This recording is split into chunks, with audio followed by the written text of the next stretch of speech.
Hello everyone, আগের ভিডিওতে তো তোমরা দেখেইছিলে যে মা শিবলিঙ্গ বানাচ্ছিল আর আমি পুতুলের রং করছিলাম। সেটাই আর কি, শিবলিঙ্গটা শুকিয়ে গেছিলো, সেই জন্য আমি আর কি রংগুলো করে দিচ্ছি। শিবলিঙ্গের উপরে একটা ওং এঁকে দিলাম আর এইদিকে চারিদিকে আমি সাদা একটা বর্ডার করে দিলাম। দেখতে খুব সুন্দর লাগছে। এই দিকে দেখো দুটো পুতুল রেডি হয়ে গেছে আর আমরা চলে যাই স্কুলে।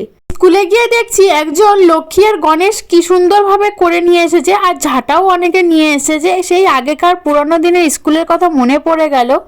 যদিও কোনোদিন স্কুলে ঝাঁটা নিয়ে যায়নি, মাটির জিনিসই তৈরি করে নিয়ে গেছি। আর এদিকে আমাদের গ্রামে নতুন বউবর চলে এসেছে, আমরা সেটা দেখতে গেছিলাম। গ্রামে যদি কোনো বউবর আসে সে সবাই দেখতে এরকম ভাবে ছুটে চলে যায়, দেখি নতুন বউ কেমন হয়েছে।